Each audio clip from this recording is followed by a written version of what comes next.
reason that this Britax car seat is called the ClickTight is because it's so easy to install. So they recommend rear facing and forward facing install with the seat belt. So to open it up, you're going to press here on the ClickTight, push down and rotate clockwise this way, and that'll open it up to reveal your rear and forward facing belt paths. The next thing that I'm going to do is attach my anti-rebound bar for rear facing mode. So you've got arrows on either side that point up, and then I'm just going to slide them in right here. Just move your fabric a little bit, you slide them in there, and that'll secure the anti-rebound bar, and once we click it down, that'll lock it into place. Now we're going to put it in the car and install it. So now that I have the seat in my car, I'm going to adjust the recline based on the weight of my child or the age of my child. So on the side here, you'll see that there's a bubble indicator, and you just don't want it in the red. So there's multiple different recline positions. There's a lever at the front here that I'm going to pull to adjust. And then I have forward facing and for rear facing. So let's see, the bubble is in the blue, so we are all good for rear facing mode.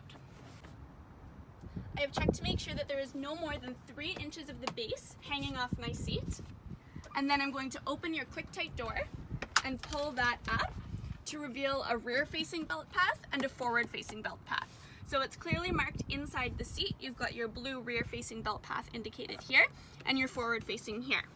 So I'm going to take my seat belt and I'm going to feed it through the rear facing belt path. So I'm going to take my lap and shoulder belt here together and I'm going to feed it through, and then I'm just going to kind of wiggle it in to this rear facing belt path, making sure that there's no twists and turns in the seat belt, and I'm feeding it through and then plugging it in on this side here and removing any excess slack. It does not need to be super tight.